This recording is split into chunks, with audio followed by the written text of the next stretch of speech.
संधि तल पर क्रिया अपन समझ चुके थे कि पीएन संधि डायोड में संधि तल पर क्या क्रिया होती है। संधि तल पर क्रिया के साथ साथ अपन ये भी जान लिया था कि पीएन संधि डायोड में धारा किस प्रकार बहती है। तो आपने देखा था कि पीएन संधि डायोड में धारा दो प्रकार से थी। एक तो विसरण धारा थी जो कि बहुसंख्यक आवेश वाहकों के कारण थी, और दूसरी अपवाह या अपवहन धारा जो कि अल्पसंख्यक धारा वाहकों के कारण थी, यानी कि विद्युत क्षेत्र के कारण होने वाली धारा थी। जो विसरण धारा थी जिसे अपन डिफ्यूजन करंट कह रहे हैं, अपवाह धारा जिसे कि अपन ड्रिफ्ट करंट कह रहे हैं, ये समझने के बाद फिर अपन जानेंगे कि पीएन संधि डायोड को परिपथ में किस प्रकार अपन प्रयुक्त करते हैं, किस प्रकार उसे यूज करते हैं, कैसे उसे जोड़ते हैं, उसका संयोजन क्या है। तो देखिए यहां अपन एक एक संयोजन को अलग अलग पढ़ें, उससे अच्छा दोनों जो संयोजन है, एक तो होता है इसका अग्र अभिनति, इन संयोजन को ही कहा जाता है बाइसीकरण, यानी कि पीएन संधि डायोड को परिपथ में जोड़ने का जो तरीका है वही तरीका वाकई में क्या कहलाता है, इनका बाइसीकरण कहलाता है। अगर पीएन संधि डायोड के पी भाग को बैटरी के उच्च विभव से यानी कि धन विभव से और एन भाग को बैटरी के निम्न विभव से यानी कि बैटरी के ऋणाग्र से जोड़ दिया जाए तो इसे कहा जाता है अग्र अभिनति यानी फॉरवर्ड बायस। फॉरवर्ड बायस या अग्रमति जिसे अपन शॉर्ट में कहेंगे एफबी। दूसरा इसका उल्टा होता है, अगर पीएन संधि डायोड के पी भाग को बैटरी के निम्न विभव से एवं एन भाग को बैटरी के उच्च विभव से जोड़ दिया जाए तो इसे कहा जाता है पश्च अभिनति या उत्क्रम अभिनति या रिवर्स बायस, शॉर्ट में कहते हैं इसे आरबी। तो इन दोनों को अपन अलग अलग पढ़ें, इससे अच्छा एक साथ अपन कंपेयर के रूप में पढ़ लें। जैसा कि अपन ने एन टाइप और पी टाइप जो अर्धचालक थे उनको अपन ने पढ़ा था, यानी अपद्रवी जो अर्धचालक है, बाह्य अर्धचालक हैं, उनको भी अपन ने इसी प्रकार से पढ़ा था जिससे कि उनको पढ़ना आसान रहे, समझना आसान रहे, कंपैरिजन भी हो जाए और एक एक को अपन डिस्क्राइब भी अलग से कर सकते हैं और याद रखना भी इससे क्या रहेगा, आसान। तो अब अपन जिसमें जानने जा रहे हैं वो है पीएन संधि डायोड के संयोजन।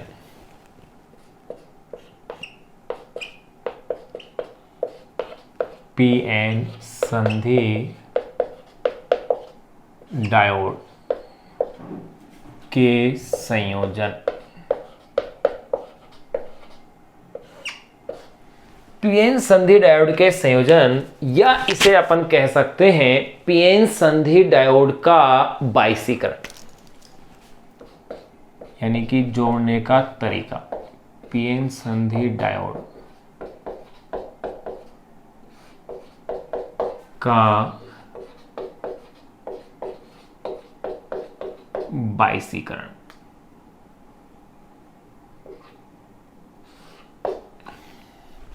इस टॉपिक को अपन पढ़ रहे हैं, यानी पीएन संधि डायोड को परिपथ में जो जोड़ने का जो तरीका है वही कहलाता है पीएन संधि डायोड का बाइसीकरण।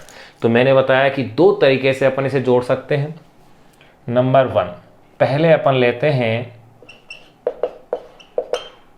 अग्र अभिनति या इसे अपन बोलते हैं फॉरवर्ड बायस।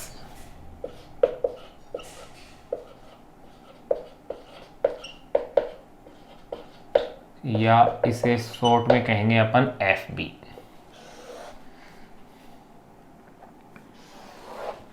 दूसरा जो टाइप है वो है पश्च अभिनति या उत्क्रम बायस।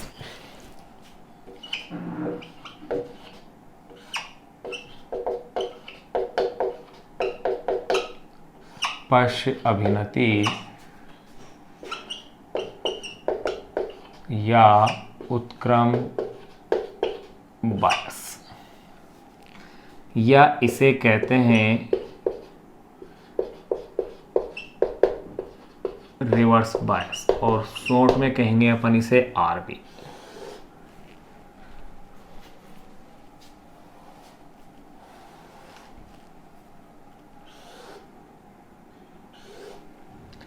RB reverse bias. देखो सबसे पहला जो अंतर है वो ही मेन अंतर है आपके लिए, यानी कि जहां अपन इसकी डेफिनेशन दे रहे हैं इस डेफिनेशन से ही अपन आगे के अंतर निकालेंगे। जैसे अपन ने एन टाइप और पी टाइप में जो डिफरेंस देखा था वो अपन ने फर्स्ट डेफिनेशन के आधार पर ही लिया था, तो यहाँ पर भी सारे डिफरेंस इसी आधार पर निकल जाएंगे।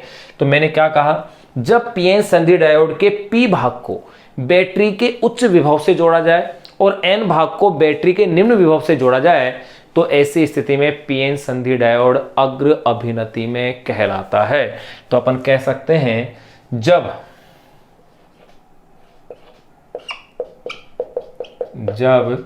पीएन संधि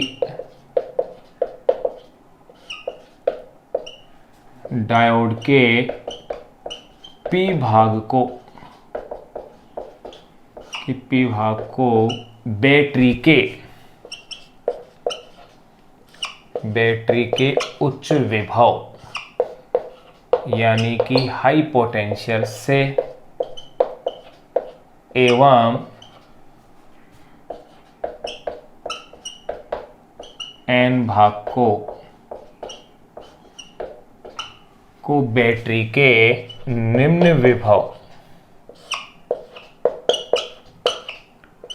या लो पोटेंशियल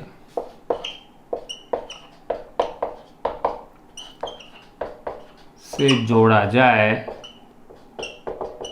तो पीएन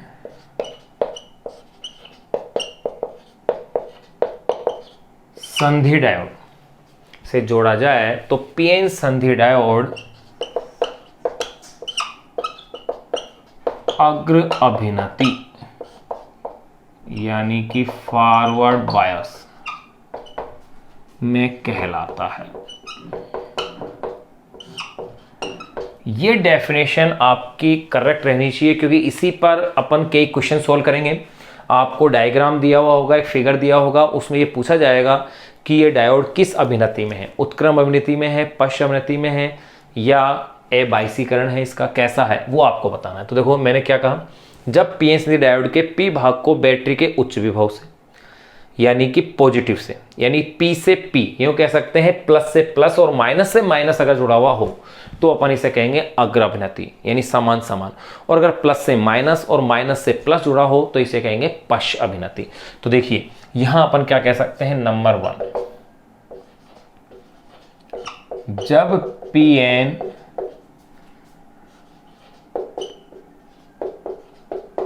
जब पीएन संधि डायोड के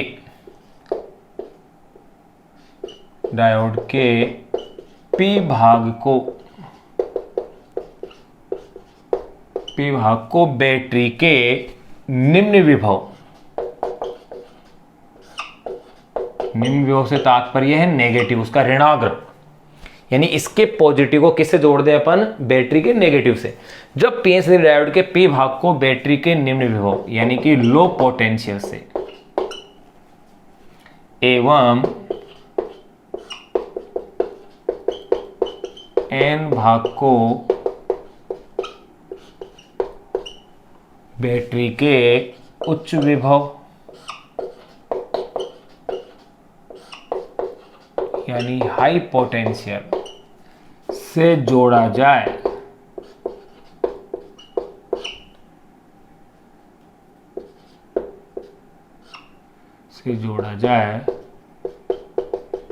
तो पीएन संधि डायोड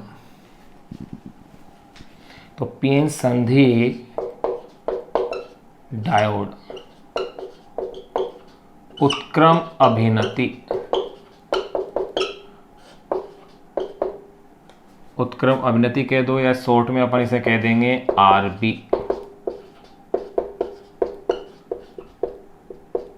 में कहलाता है।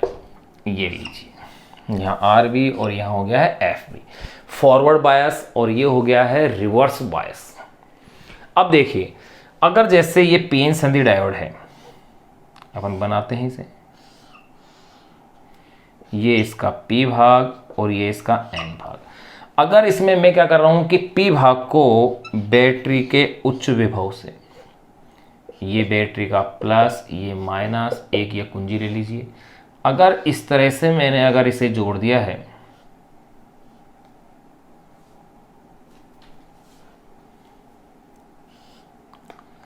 इस तरह से, अगर मैंने पीएन संधि डायोड को जोड़ दिया है तो ये कहलाएगी अग्र अभिनति यानी कि फॉरवर्ड बायस कहलाएगी। इसमें देखिएगा होता क्या है, आप जानते हो कि पीएन संधि डायोड के अंदर विद्युत क्षेत्र की डायरेक्शन ये थी, संधि के ऊपर, और अपन जो विद्युत क्षेत्र लगा रहे हैं उसकी डायरेक्शन ये है, आरोपित विद्युत क्षेत्र की।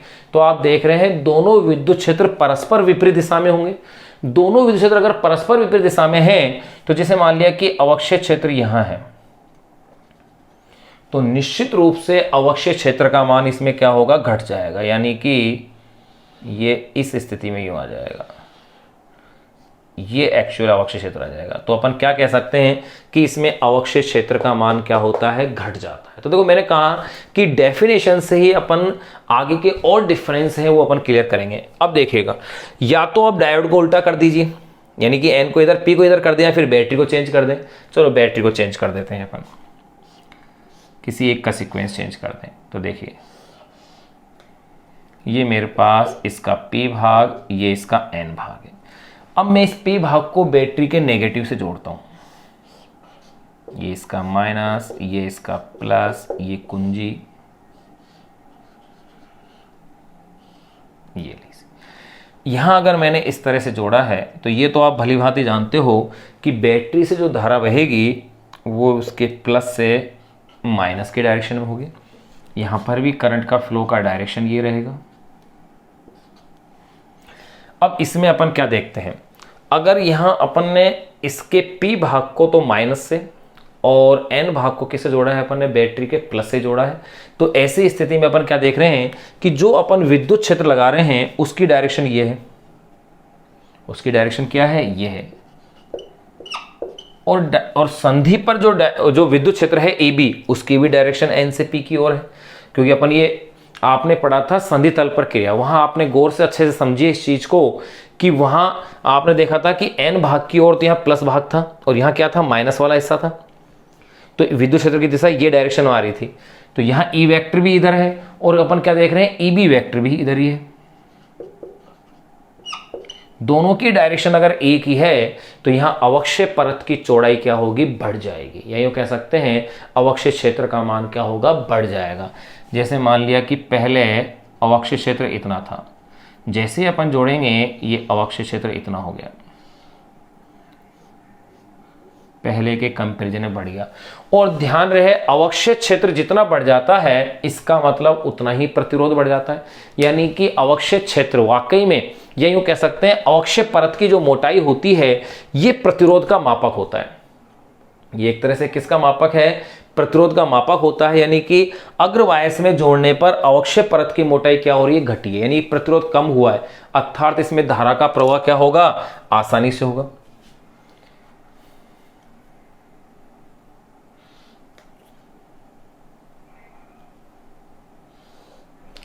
यानी कि अग्रवायस के अंदर धारा का प्रवाह आसानी से होगा, अर्थात अग्रवायस में पीएन संधि डायोड चालक की भांति व्यवहार करेगा।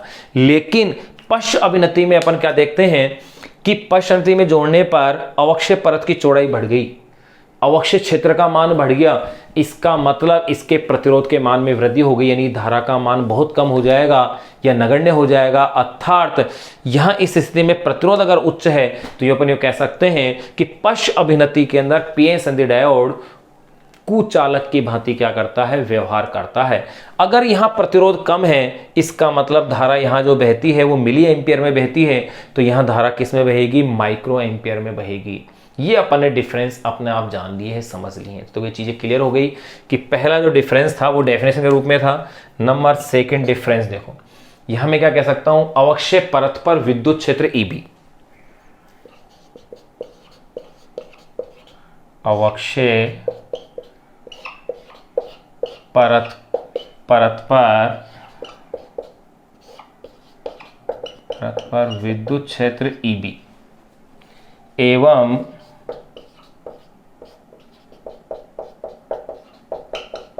आरोपित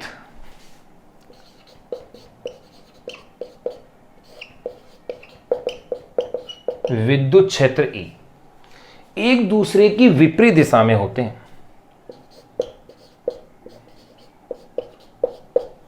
एक दूसरे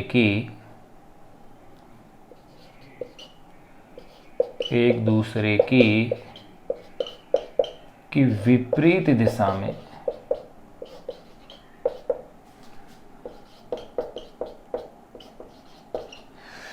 अवक्षय परत पर विद्युत क्षेत्र EB एवं आरोपित विद्युत क्षेत्र E एक दूसरे की विपरीत दिशा में होते हैं,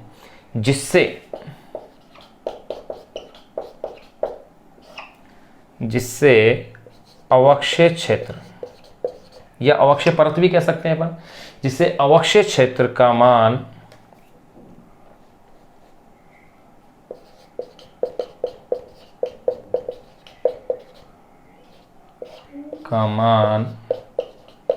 घट जाता है। तो ध्यान रहे, इसमें अवक्षय क्षेत्र का मान घट जाता है और इसमें बात करके देखें तो देखिए, इसके लिए आप कह सकते हैं अवक्षय परत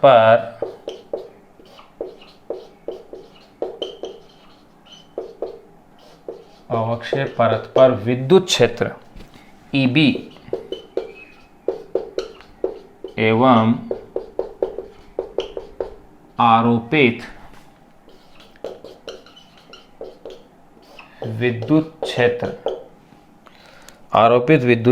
E दोनों क्या होंगे, एक ही दिशा में होते हैं।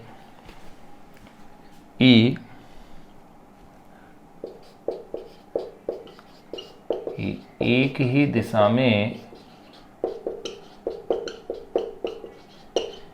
दिशा में होते हैं, जिससे अवक्षय क्षेत्र का मान बढ़ जाता है। ये लो, तो ये ध्यान रखना कि इसमें तो अवक्षय क्षेत्र का मान घट जाता है, इसमें अवक्षय क्षेत्र का मान बढ़ जाता है। अब देखिए, अपन तीसरा डिफरेंस कर सकते हैं कि अवक्षय क्षेत्र का मान वास्तव में क्या होता है, प्रतिरोध का मापक होता है। अगर अवक्षय क्षेत्र का मान ज्यादा है, बढ़ा है, तब तो प्रतिरोध बढ़ा है, और अगर घटा है तो घटा है। यानी कि यहां पर अगर अवक्षय परत का या अवक्षय क्षेत्र का मान क्या हुआ है, कम हुआ है, इसका मतलब यहां प्रतिरोध क्या हुआ है, कम हुआ है। तो देखिए, पहला जो डिफरेंस है, एक बार आप इसे एज इट ऐसे कैसे एक बार नोट कीजिएगा, फिर इसके आगे के जो अंतर हैं उनकी अपन चर्चाएं करते हैं। तो मेनली तो पहला जो डिफरेंस है वो आपको स्पष्ट से याद रहना चाहिए, जो कि डेफिनेशन के रूप में है, क्योंकि क्वेश्चन इसी पर ज़्यादा हल होंगे। तो अपने देखो, पहला अंतर अपन ने क्लियर कर लिया है। अब आप एक बार इसे नोट कर लीजिए, फिर अब मैं नंबर 3 की बात करता हूं। देखो,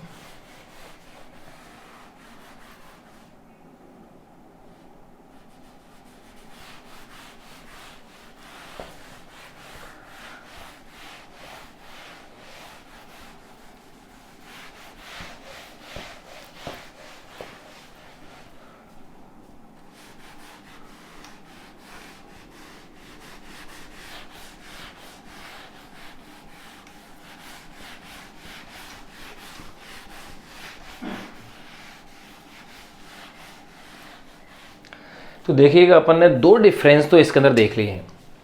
नंबर 3, तीसरे डिफरेंस की अगर मैं बात करूं तो मैंने क्या कहा, अवक्षय क्षेत्र का मान प्रतिरोध का मापक होता है। देखिएगा, अवक्षय क्षेत्र का मान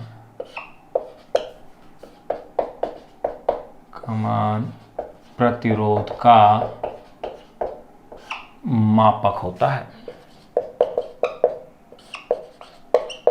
यानी अवक्षय क्षेत्र जितना अधिक होता है, प्रतिरोध उतना ही ज़्यादा माना जाता है, और जितना कम होता है उतना ही प्रतिरोध कम होता है। तो यहाँ मैं क्या कह रहा हूँ कि अवक्षय क्षेत्र का मान प्रतिरोध का मापक होता है। इसीलिए अग्रवायस में डायोड चालक की भांति व्यवहार करता है, क्योंकि अवक्षय क्षेत्र का मान क्या हुआ है, घटा है। तो देखो, का मापक होता है, इसलिए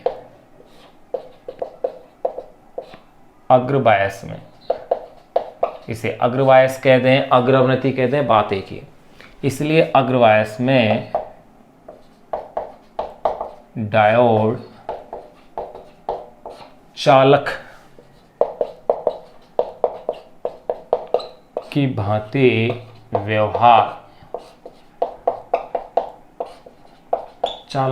क्या करता है, व्यवहार करता है।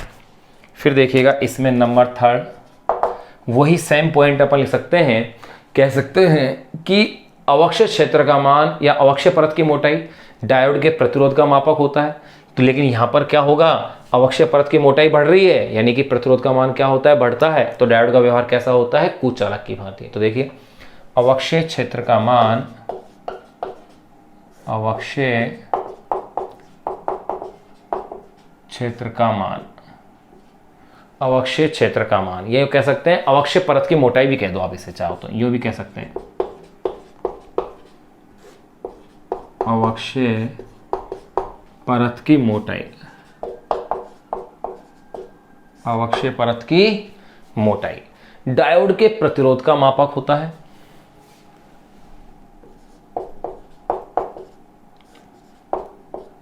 डायोड के प्रतिरोध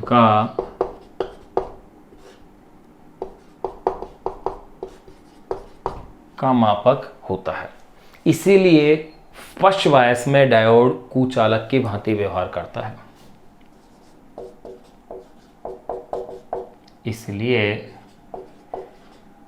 पक्षवायस में, या उत्क्रम अभिनति कह दीजिए, मतलब एक ही, इसीलिए पक्षवायस में डायोड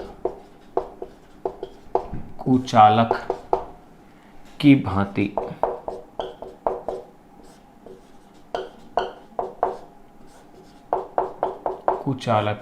व्यवहार करता है।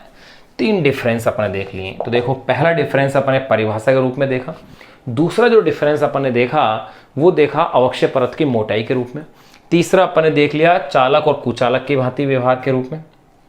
यहाँ पर व्यवहार करेगा चालक की भांति और यहाँ इसका व्यवहार होगा कुचालक की भांति। अब नंबर 4 अपन देख लें कि यहाँ पर मैंने क्या कहा कि धारा मिली एम्पियर के रूप में बहती है और आरोपित वोल्टता 0.1 वोल्ट तक होती है, जबकि यहाँ पर जो धारा बहती है वो माइक्रो एम्पियर में बहती है और आरोपित वोल्टता 1 वोल्ट के लगभग होती है। इसका मतलब यहाँ जो प्रतिरोध आएगा लगभग 10⁻2 यानी कि 100, और यहाँ जो प्रतिरोध आता है पक्षवायस में वो होता है लगभग 10⁻6 ओम। तो यानी कि इनमें अनुपात अगर देखा जाए तो 1:10⁻4, यानी कि बहुत बड़ा डिफरेंस इसमें अपने पास आ जाता है। तो अब देखो नंबर 4 पे अपन डिफरेंस देख रहे हैं कि धारा मिली एम्पियर की कोटि की होती है इसमें, अग्रवायस में धारा मिली एम्पियर की कोटि की होती है, इतनी कम धारा इसके अंदर प्रवाहित होती है, तथा वोल्टता 0.1 वोल्ट की आरोपित होती है, तथा वोल्टता 0.1 वोल्ट की आरोपित होती है। तो देखो क्या कहा मैंने, धारा मिली एम्पियर की कोटि की होती है तथा वोल्टता 0.1 वोल्ट की क्या होती है, आरोपित होती है। अगर 0.1 वोल्ट की आरोपित होती है तो अपन देखो अग्रवायस में प्रतिरोध देख लें। तो देखो इसलिए अग्र प्रतिरोध, अगर अग्र प्रतिरोध को मैं RF से रिप्रेजेंट करूं तो देखिएगा क्या फॉर्मूला बनेगा, ये आप जानते हो VF अपॉन में IF। भाई ओम के नियम से प्रतिरोध होता क्या है, वोल्टता अपॉन में धारा। तो देखो V का मान क्या है 0.1 वोल्ट और करंट है मिली एम्पियर की। अगर मैं इसे 1 मिली एम्पियर मान लूं तो 1 × 10⁻³ एम्पियर हो गया, यानी कि 0.1 ऊपर आके प्लस के 3 हो जाएंगे, तो ये रह गए हैं 1 × 10⁻² वोल्ट प्रति एम्पियर। यानी कि आप कह सकते हो RF = 10⁻² ओम हो गया। यहां अगर अपन बात करें तो देखो इसमें धारा बहती है माइक्रो एम्पियर की और आरोपित वोल्टता होती है लगभग 1 वोल्ट की। तो मैं इसमें क्या कह सकता हूं कि धारा माइक्रो एम्पियर कोटि की होती है और वोल्टता 1 वोल्ट की आरोपित होती है। धारा माइक्रो एम्पियर की कोटि की होती है एवं वोल्टता 1 वोल्ट की 1 वोल्ट की आरोपित होती है। देखो ये आपके प्रैक्टिकल का भी हिस्सा है, आप इसे प्रैक्टिकल में भी चेक कर सकते हैं, आपको अंदाजा हो जाएगा। अपन इसमें अभिलाक्षणिक वक्र खींचेंगे तब प्रैक्टिकल की बातें और करेंगे। 1 वोल्ट की आरोपित होती है, इसलिए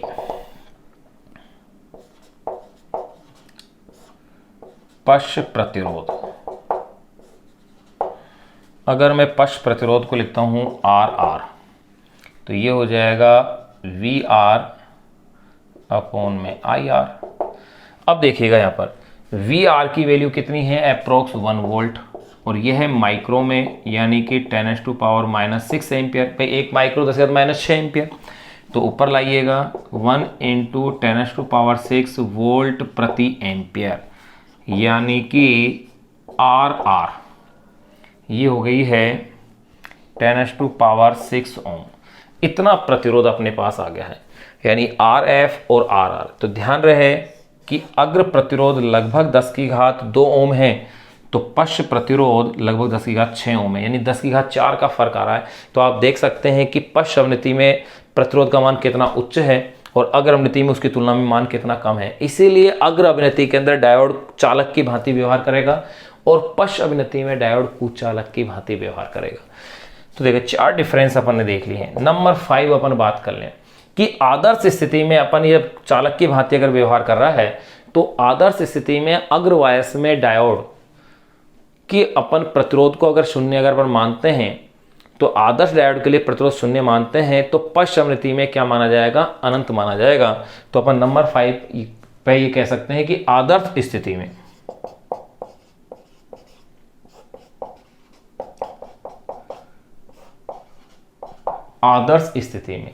अग्रवायस में प्रतिरोध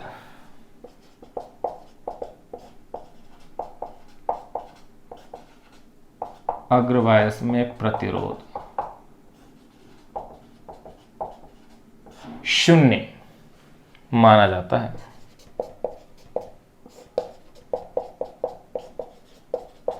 शून्य माना जाता है।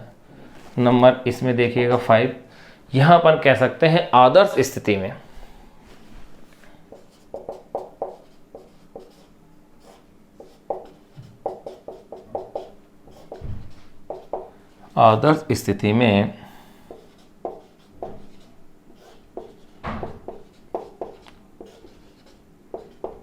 पश्चवायस में प्रतिरोध अनंत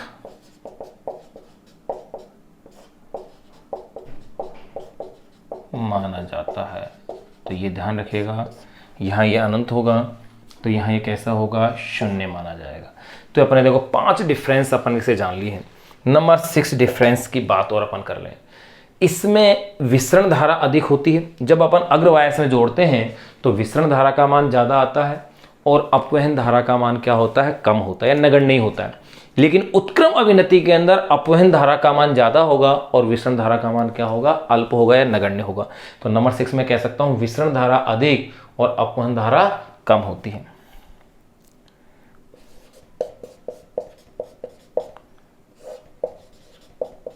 विसरण धारा अधिक वे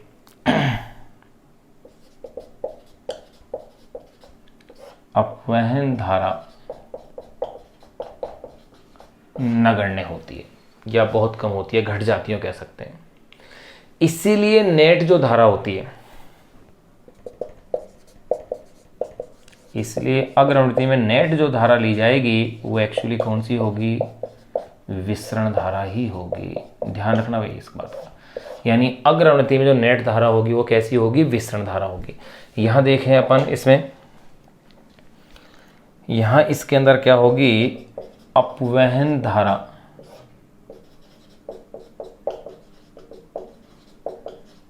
अधिक वे विसरण धारा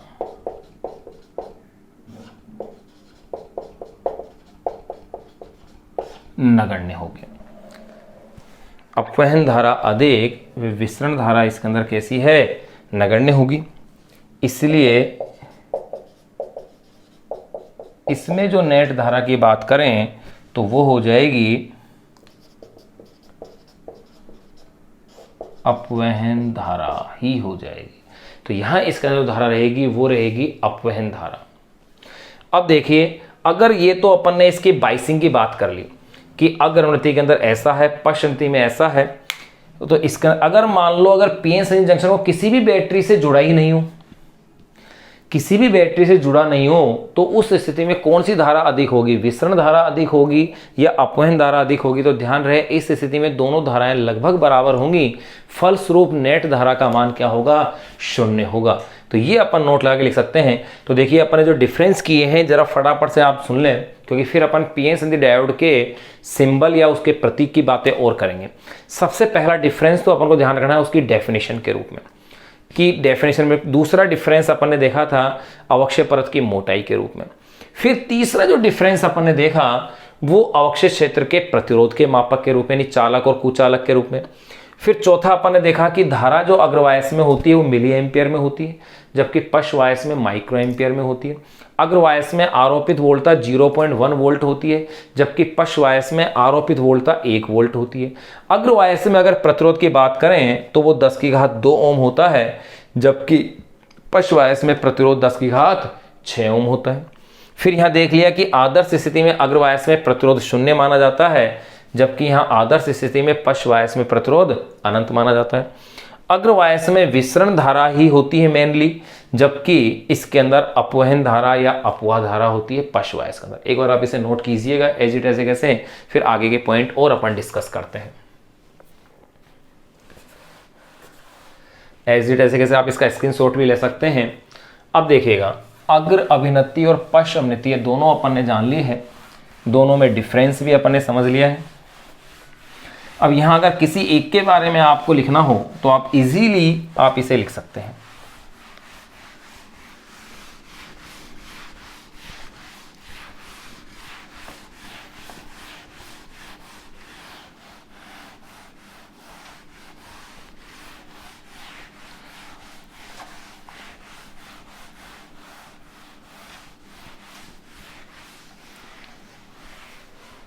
तो देखिए नोट लगा के अपन कुछ पॉइंट यहां इसमें लिख लें।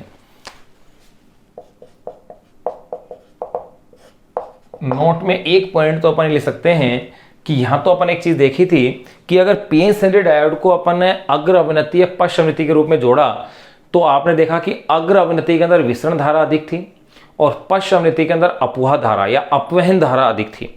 लेकिन अगर बैटरी से ही नहीं जोड़ा जाए तो ऐसी स्थिति में नेट धारा क्या होगी, 0, क्योंकि दोनों धाराएं बराबर होंगी। तो नोट में अपन लिख सकते हैं जब पीएन जंक्शन या पीएन संधि कह दो, जब पीएन संधि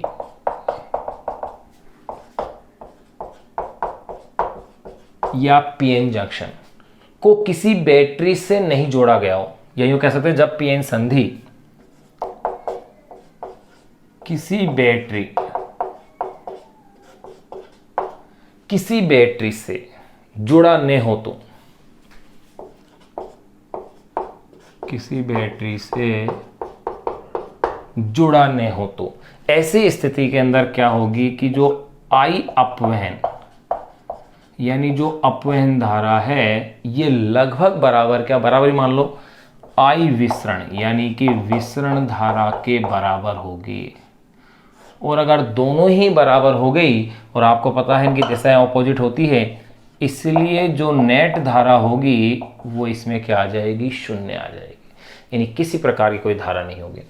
दूसरा, अगर अपन इनके प्रतिरोधों का अनुपात देखें तो देखो आर फॉरवर्ड अपॉन में आर रिवर्स, आर फॉरवर्ड 10⁻² था और ये 10⁻6 था, तो 1 अपॉन में 10⁻4 रह गया, यानी कि आर एफ और आर इनका जो रेशियो है 1 अपॉन में 10⁻4 आ गया है।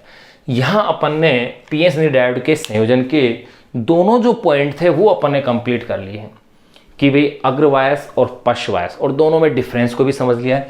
अब अपन इसकी बात करेंगे, एक बार इसे नोट कीजिएगा। अब अपन इसमें बात करेंगे पीएन संधि डायोड का परिपथ संकेत क्या है, किस प्रकार का अपन संकेत को लेंगे।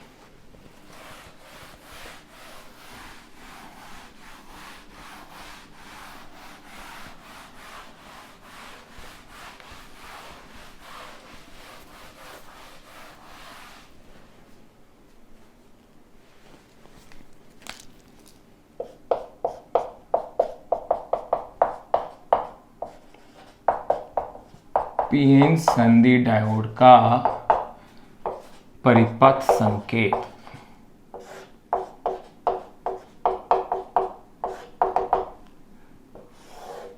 देखिए भाई, पीएन संधि डायोड के परिपथ संकेत को अपन किस प्रकार से दर्शाते हैं, आपने ये संकेत तो अभी पढ़ा ही है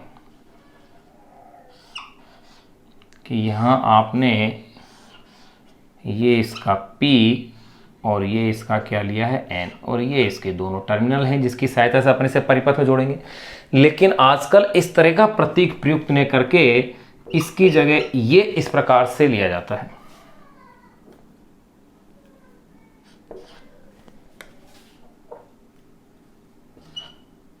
देखिए,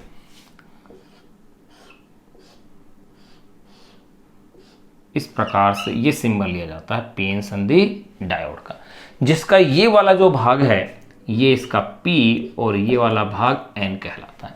अब आप इस संकेत को या इस प्रतीक को नोट कर लीजिए एज इट ऐसे कैसे। अब अपन इस पर आधारित जो क्वेश्चंस हैं उनको अपन अब डिस्कस करेंगे, एक बार आप इसे नोट कीजिएगा।